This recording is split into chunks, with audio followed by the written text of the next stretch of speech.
The house was quiet, not the usual kind of quiet, but the kind that presses in, that fills the air with an ache, as though the very walls have forgotten how to hold sound.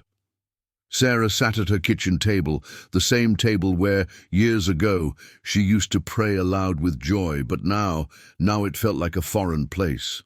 She had prayed for months, for years even, and all she ever received in return was the same empty silence. She had asked for healing, for peace, for answers.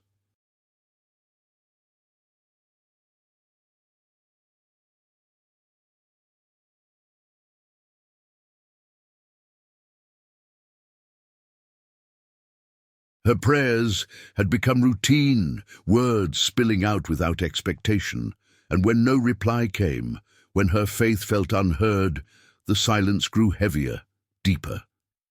She picked up the small cup of tea in front of her, its steam fading into the room.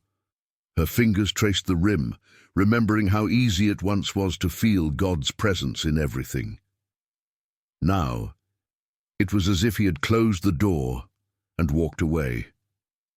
Sarah wondered if he was angry with her, if he had moved on to more faithful souls.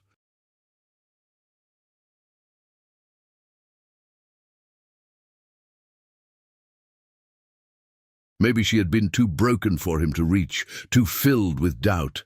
The quiet told her nothing, but it made her feel small, invisible. And as she sat there, the weight of that silence pressed against her chest, and for the first time in years, she asked the question she had been avoiding. "Have you gone away, Lord?" Each morning, Sarah opened the small notebook that lay beside her Bible. Its cover was creased, the pages soft from years of use.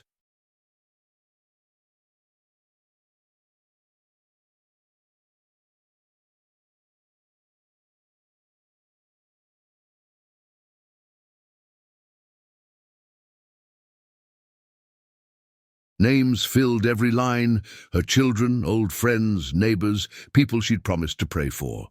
She read them aloud one by one, her voice barely above a whisper, as if speaking too loud might break the fragile rhythm she still kept with heaven. But the truth was, she no longer believed these prayers reached anyone. They felt like echoes, words sent upward, only to fall softly back down.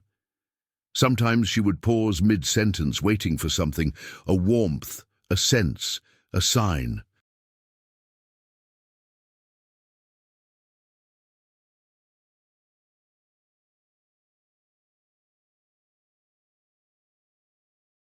But there was nothing, just the faint hum of the refrigerator, the sound of her own breath. Still, she kept reading.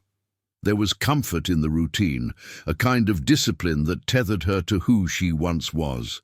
She prayed for her daughter's family, for the sick woman from church, for peace in the world. Then, at the bottom of the page, she always paused. Her name was written last. For a long moment, she would stare at it, Sarah Lewis, as if it belonged to someone else.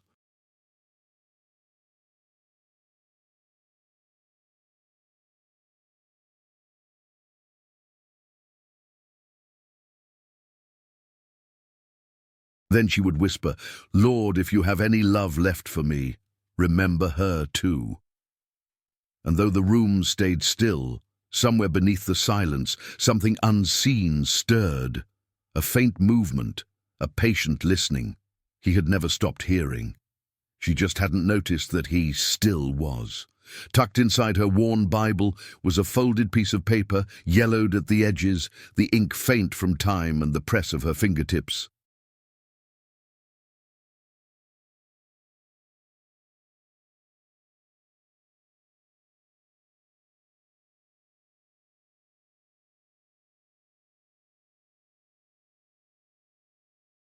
Sarah had written it years ago, on a night when the silence had felt unbearable. It wasn't a prayer. Not really. It was a letter. She had written it to God when she still believed he might write back. "Dear Lord," it began, "I don't know if you can hear me anymore. I don't know if I've done something wrong, or if you've simply moved on to others who deserve you more." The words went on, spilling her confusion and longing. every sentence a small confession of fear.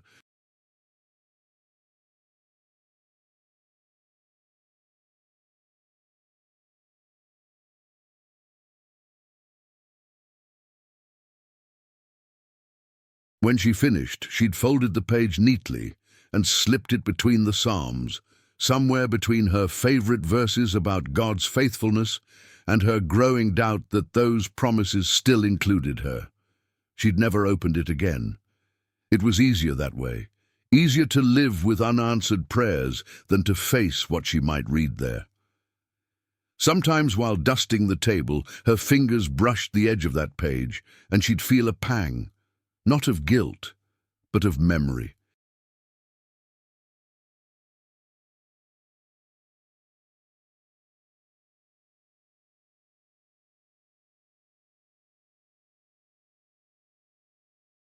A reminder of the night she'd cried herself to sleep, believing heaven had gone silent. Tonight, she opened her Bible to that same spot, and for the first time in years, she touched the folded letter again. But she didn't unfold it. She only whispered, "Lord, if you ever read it, that's enough for me." And the room, still as ever, seemed to hold its breath, as if something sacred had just been heard.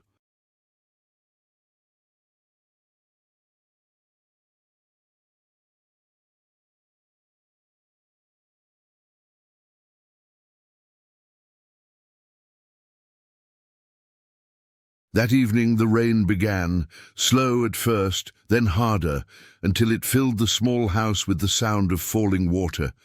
Thunder rolled somewhere far off, and flashes of lightning briefly lit the framed photos on the wall. Sarah sat in her chair by the window, watching as the world outside blurred into streaks of grey. She used to love storms. She used to believe that God spoke through them, in the wind, in the thunder, in the sudden silence that followed the rain.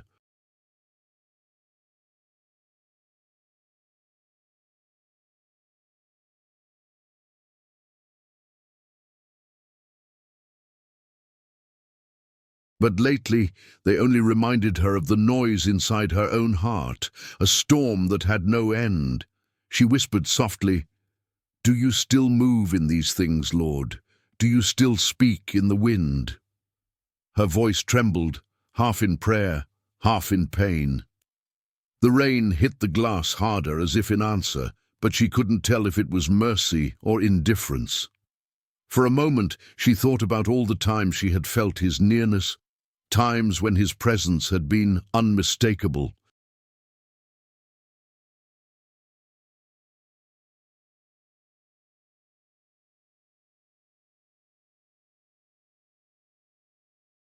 But those moments felt like another lifetime now, faded memories of a faith that used to breathe. As the storm deepened, she pressed her palm against the cold window pane, watching the water run down like tears she hadn't yet shed. "If you're still out there," she whispered, "say something, anything." But the only sound was rain, and the silence that followed felt heavier than thunder.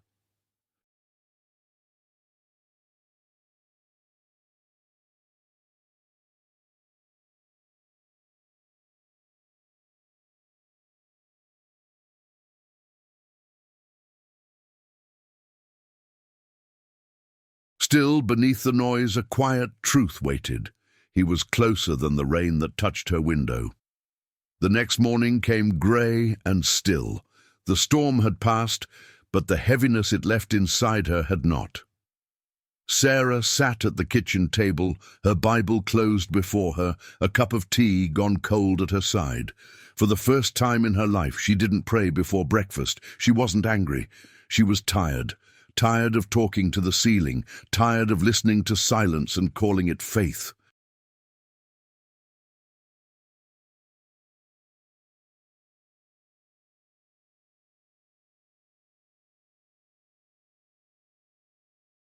She thought of the verse she had once loved, "Be still and know that I am God."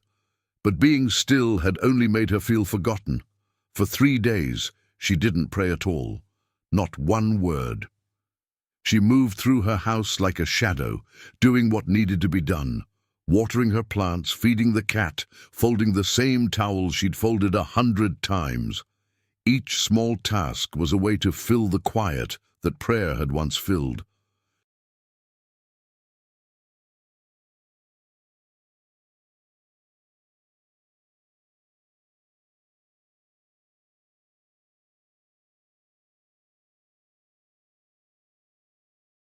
And yet, in the moments between those small movements, she felt something strange, a pull, a weight not of despair, but of longing.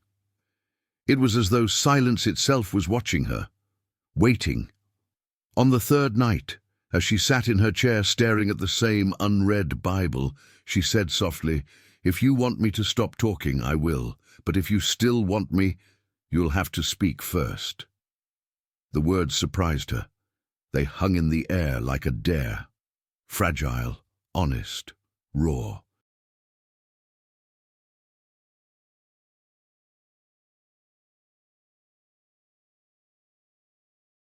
Then she leaned back, and for the first time in her life she stopped trying to reach God and waited for him to reach her. That night, Sarah couldn't sleep. The rain had gone, but her mind was restless, a stream of thought she couldn't quiet. She turned on her side and stared at the faint light coming from the street lamp outside her window, and slowly her heart began to drift toward memory. There was a time when she had heard his voice clearly.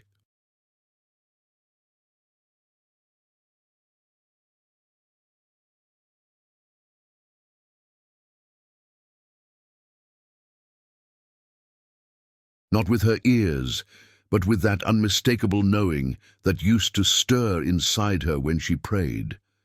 She remembered the mornings when his presence had felt close enough to touch, when even the simplest words, "Thank you, Lord," carried warmth through her chest like sunlight through glass. She could still recall one night years ago when her husband was in the hospital and fear had almost swallowed her whole.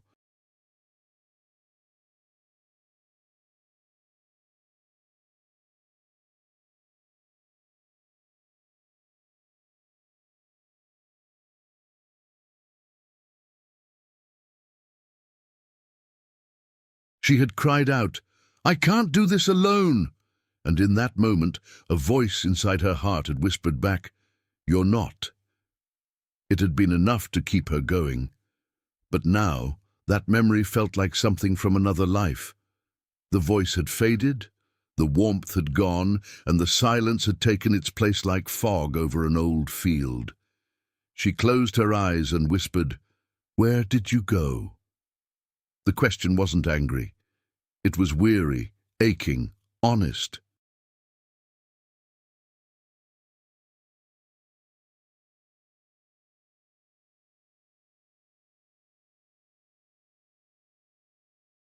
And though no sound answered, the very act of asking it felt like something small inside her had turned toward home.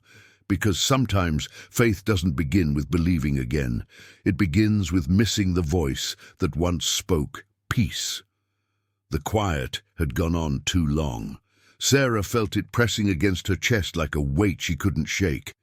That night, as she sat alone by the window, the ache inside her finally broke into words she didn't plan to say.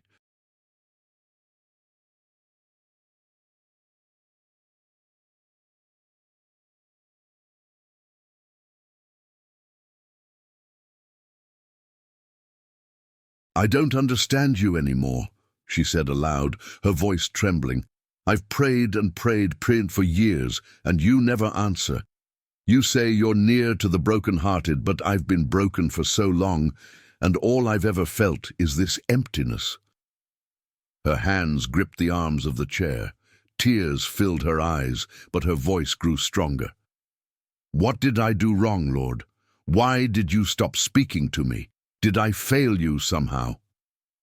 The house absorbed her words in silence.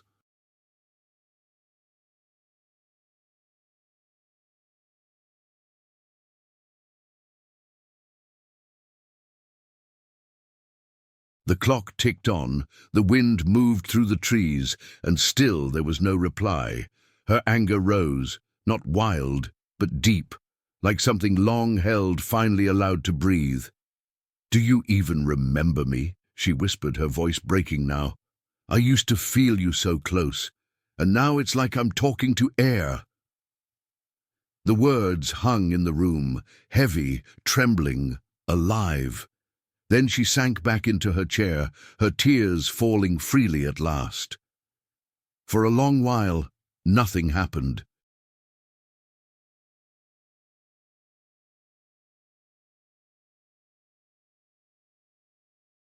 But somewhere in the stillness, something sacred had shifted, because honest anger, when spoken to God, is still a kind of prayer, and he had just begun to listen. After her outburst, Sarah expected the same heavy silence that had always followed her prayers. But this quiet was different. It wasn't cold or distant. It felt alive.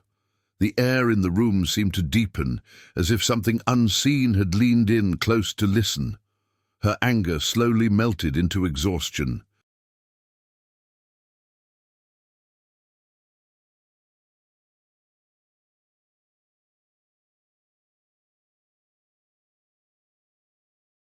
She wiped her cheeks, her breathing uneven, her hands trembling in her lap. For the first time in months, she had spoken without filters, without fear. And now that her heart was bare, the quiet around her didn't feel empty. It felt attentive. The old clock on the wall had stopped ticking again. Only the soft hum of the house remained, like a low note held in reverence. Sarah sat motionless, unsure whether she should speak again or just rest in that stillness.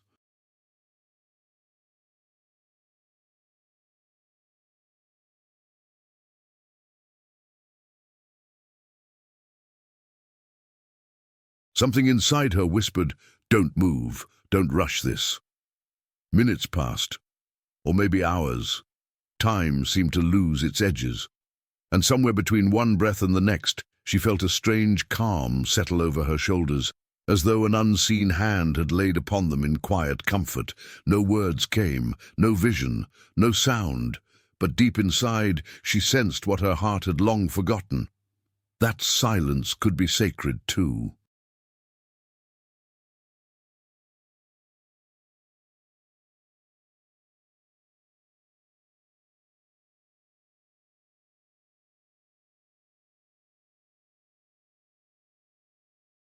Night returned softly, and Sarah lay awake long after the lamps had been turned off. The air was cool and still, and the faint hum of the world outside her window was the only sound left to keep her company. She wasn't angry anymore, just emptied, like the sea after a storm. Her thoughts wandered, half prayer, half memory. She had stopped trying to form words for God. She simply existed in the dark, her heart too tired to speak.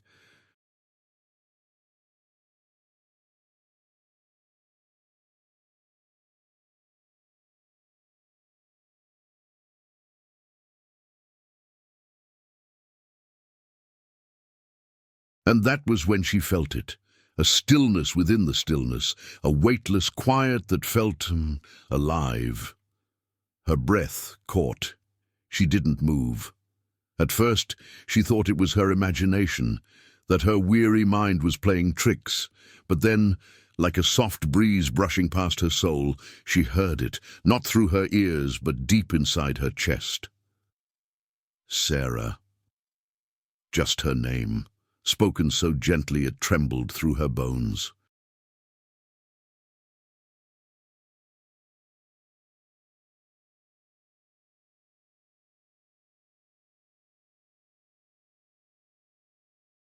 It wasn't loud or commanding, it was tender, familiar, like the voice she had missed for a lifetime. Tears filled her eyes before she could even think. Her lips parted, but no words came, only a shuddered breath. And in that single, sacred moment, the silence that had haunted her for years was broken, not by thunder, but by love. The room was still, but the stillness wasn't empty anymore. Sarah lay frozen in the quiet, her heart racing as if it knew something holy was near.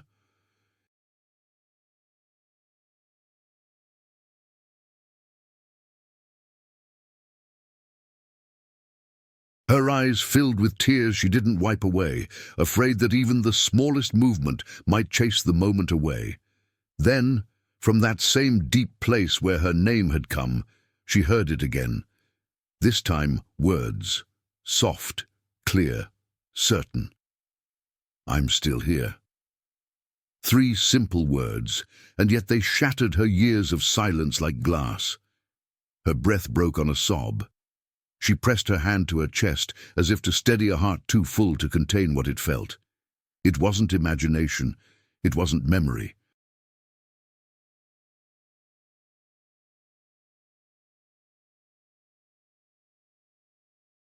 It was him. The voice carried no rebuke, no explanation for the long quiet, only love, love that didn't justify itself. It simply existed, strong enough to make the silence make sense. Sarah began to weep, but the tears felt different this time. They weren't born of grief. They were born of recognition. Every unanswered prayer, every lonely night had led to this. This whisper of presence, this gentle reminder that she had never been alone. She didn't try to speak. She couldn't.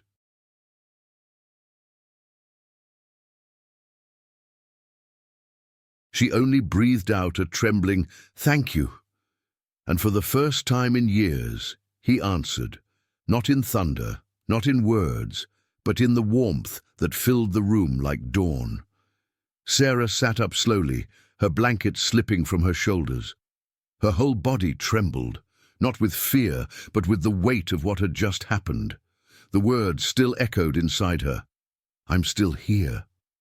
So simple, yet they carried a lifetime's worth of comfort.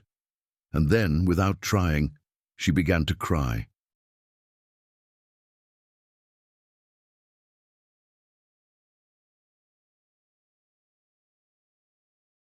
The tears came freely, one after another, falling onto her hands like small, shining prayers. Each tear seemed to carry something away. The bitterness she hadn't named, the doubt she had tried to bury, the quiet pain of feeling unseen.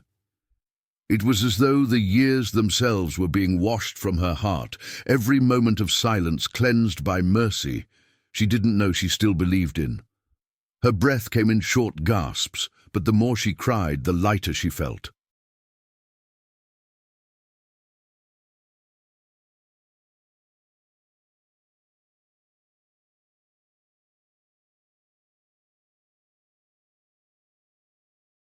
Not healed, not young again, but whole. In the midst of it, she whispered, "Why did you wait so long?" But even as she said it, she understood. He hadn't been waiting. She had. When the tears finally slowed, she leaned back in her chair, her face wet and peaceful. The clock on the wall ticked softly again, as if the whole room had resumed breathing with her.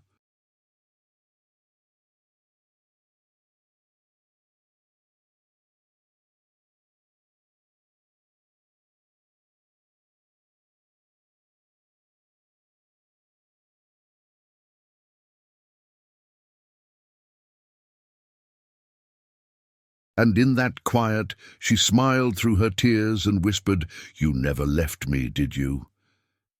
Somewhere in the stillness, her spirit heard the answer, a silence filled with love. The night had grown deeper, but the darkness no longer felt heavy.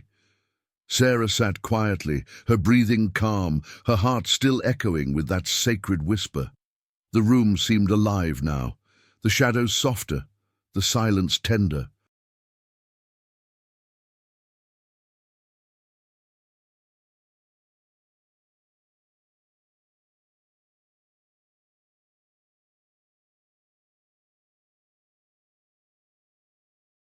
As she closed her eyes, a warmth spread across her chest, gentle at first, then steady, like the comforting weight of a hand laid upon her.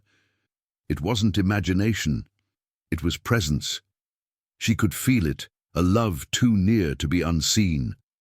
Her body relaxed under it, her shoulders releasing years of tension she hadn't even known she carried. The warmth spread to her arms, to her fingertips, until it felt as though all of her had been wrapped in peace.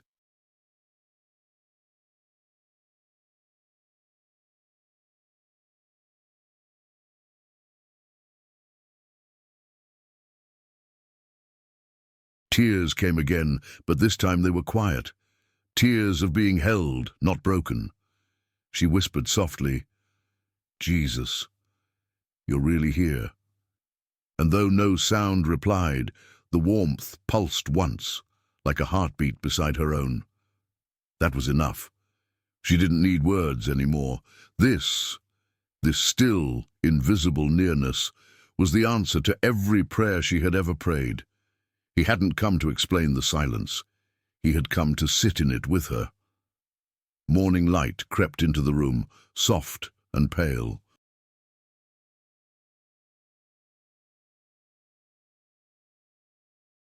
Sarah hadn't really slept. Her eyes were tired, but her spirit was wide awake, alive in a way it hadn't been in years. She sat in her chair with her Bible open on her lap, the same one that had seemed so mute the day before. Now every page felt alive. She ran her fingers over the verses, the ink faint in places, and smiled. Nothing about her circumstances had changed. The loneliness, the empty house, the fragile body, they were all still here. But inside, everything was different.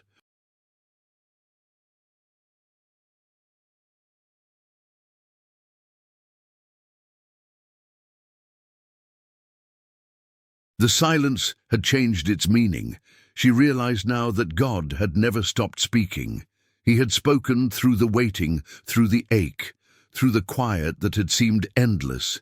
She just hadn't known how to hear it before. He hadn't been absent. He had been patient. All those years of silence weren't punishment. They were preparation. He had been teaching her to listen not with her ears, but with her heart.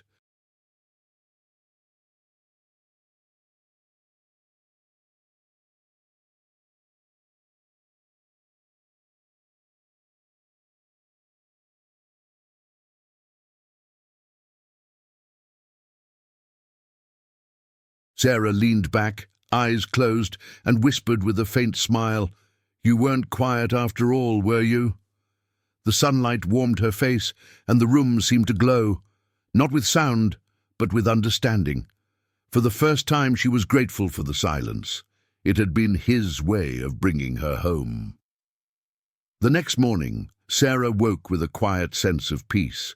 The light was soft and golden, spilling over the edges of the window pane, filling the room with the promise of a new day.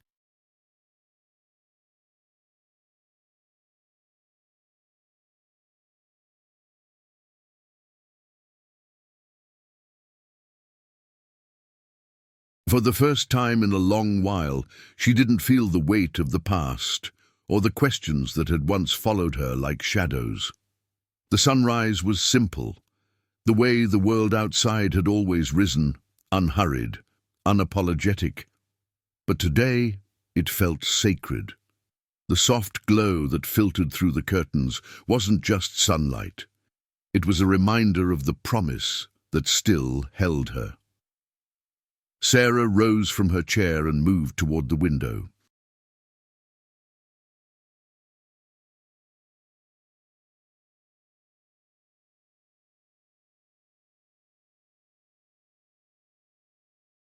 She paused for a moment, taking in the view she had long stopped seeing. The sky wide and quiet, the trees swaying gently, the air crisp with the first breath of morning. Everything seemed to be waiting with her. She closed her eyes and let the light fall over her face. For the first time in ages, she felt the weight of her soul lift, not because her life had changed, but because her heart had learned to listen again. "I'm here," she whispered, her voice soft and full.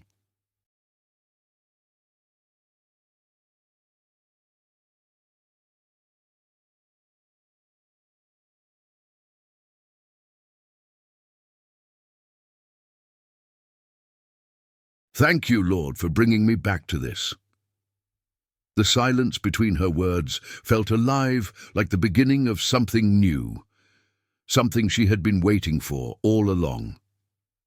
Days passed quietly, and Sarah found herself speaking to God again, not out of habit, but out of love. Her prayers were no longer long or carefully worded. They were small, simple, like soft breaths of gratitude woven into her day. "Thank you for this light," she'd say, pouring her morning tea.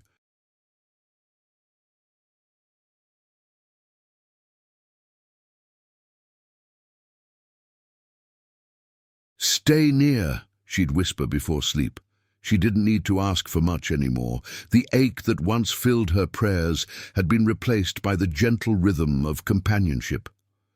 The old Bible stayed open on the table now, pages turned not for answers, but for reminders. Each verse felt like a familiar voice, each moment of quiet like a conversation continuing from before time. She realized prayer had never really been about talking. It had always been about being with him.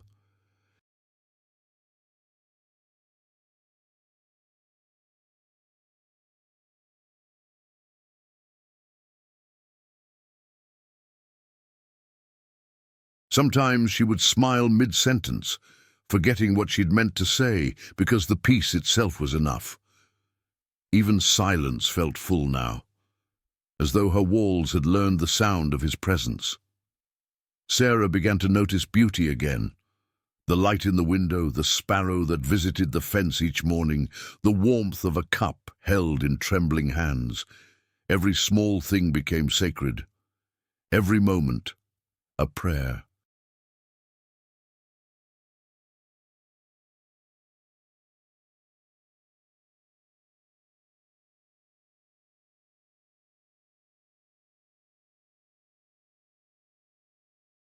And in that quiet joy, she finally understood. The voice she had longed to hear had been whispering through her life all along. It was a Tuesday afternoon when Sarah heard the knock. Gentle, hesitant, the kind of knock that asks permission to enter.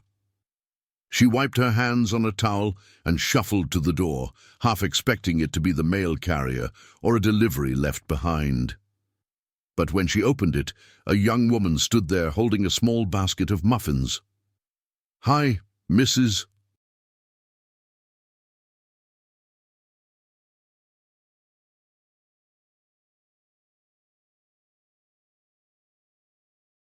"Lewis," the woman said softly.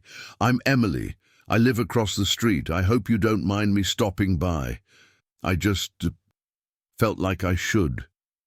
Sarah blinked, surprised, then smiled. "Of course, dear. Come in." It had been months since anyone had visited, and yet this moment felt strangely familiar, as if it had been planned long before either of them knew it. They sat at the kitchen table, the same table where Sarah had cried, prayed, and waited.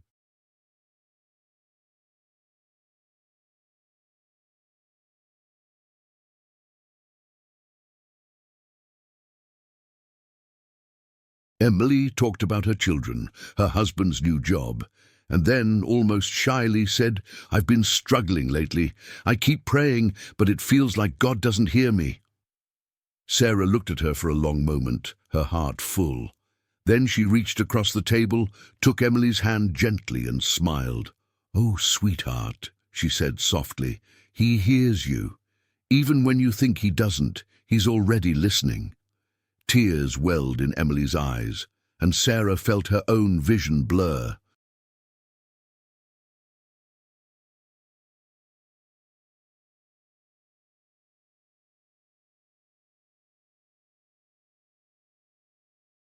The silence that had once haunted her had now become the very thing she could share, proof that even in God's quiet, he was working.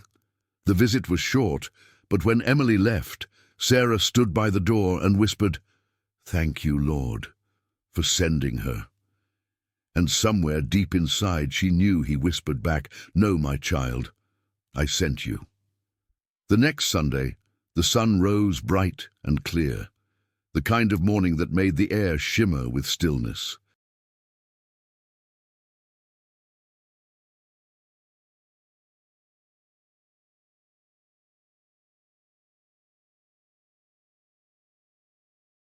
Sarah dressed slowly, her movements careful, her spirit calm. For the first time in years, she felt ready to go back to church. The small chapel down the street looked the same.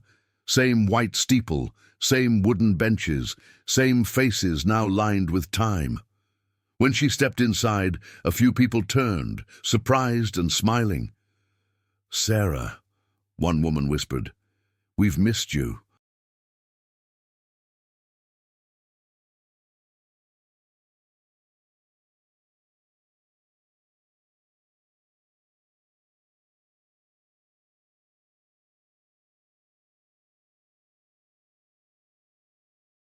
During the service, she didn't sing much, but she listened, not just to the hymns or the sermon, but to something deeper. Every word seemed to echo the truth she had lived, that God's silence is never absence, only invitation. Afterward, a young man approached her, the new pastor, kind and nervous. He smiled and said, "Mrs. Lewis, would you like to share a word with the group next week? Your neighbor Emily told me you have a story worth hearing." Sarah hesitated.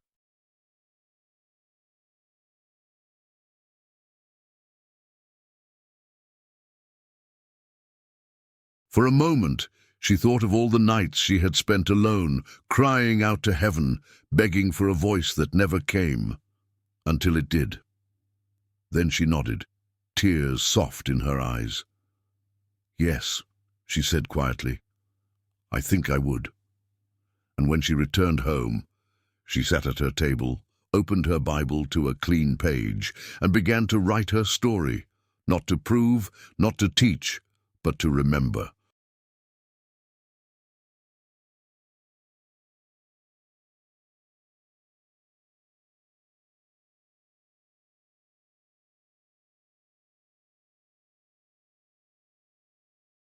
Because sometimes faith isn't found in being strong, but in admitting how long you've waited and still believing he'll speak again.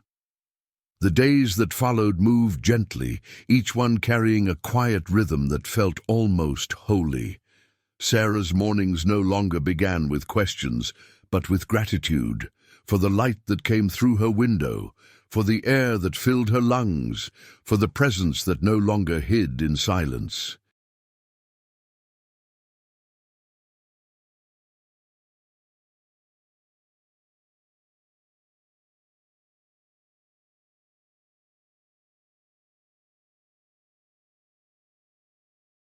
Her house, once filled with the ache of waiting, now carried a warmth that even she couldn't explain. It wasn't the kind of joy that shouts. It was the soft, steady peace that comes when the soul finally stops struggling to understand and simply rests in being loved. She still prayed each day, but her prayers had changed. They were smaller now, more like whispers of trust than requests. "Stay with me, Lord," she'd murmur while folding laundry.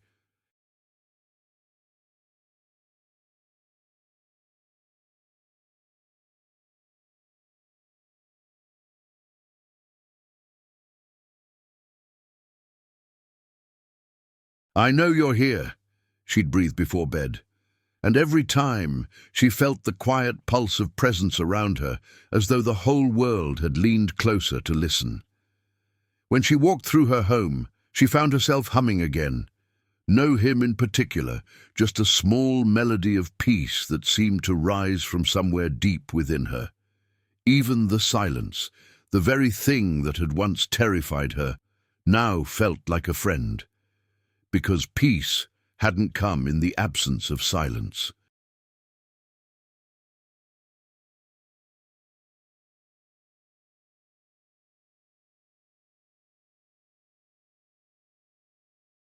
It had come when she learned that silence was where he spoke the loudest. Sometimes late at night, when the house was still, Sarah would wake without knowing why. The world outside would be hushed. the faint hum of the refrigerator, the whisper of wind through the trees, nothing more. And yet she could feel it, that same presence, that same soft nearness that had first broken her silence. She would lie there in the dark, her eyes open, her heart listening.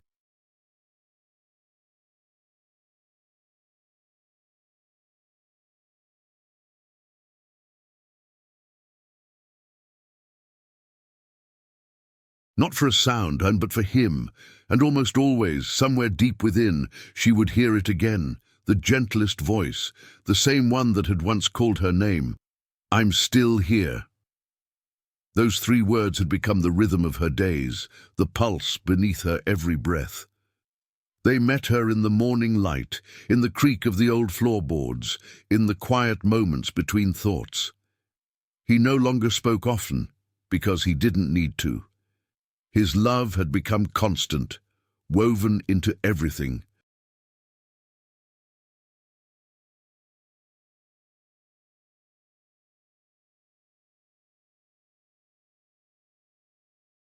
Sometimes she would whisper back, "I know." Other times she would just smile into the dark, her heart resting in the kind of peace that doesn't need proof. The silence hadn't disappeared. It had been redeemed. And now, even in her quietest moments, it was his voice she heard beneath it all, steady, kind, eternal. One evening Sarah sat by the window as the sun went down, the sky brushed in shades of gold and lavender. She didn't feel lonely anymore, only still.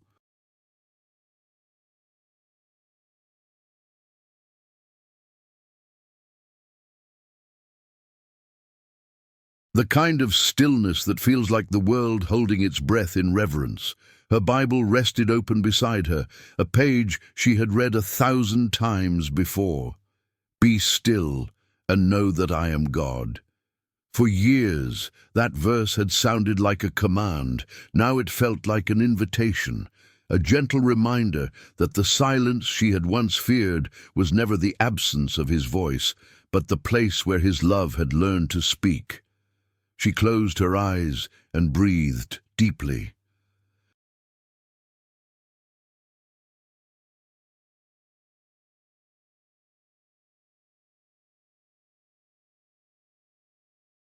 No visions came, no voices now, only peace. But it was the kind of peace that spoke louder than words ever could. It filled the air, the room, her heart, and in that soundless communion, she heard everything she had been longing for. "Thank you," she whispered. Her voice was soft, but heaven heard it clearly. The silence answered, not with sound, but with presence. And in that holy quiet, Sarah smiled.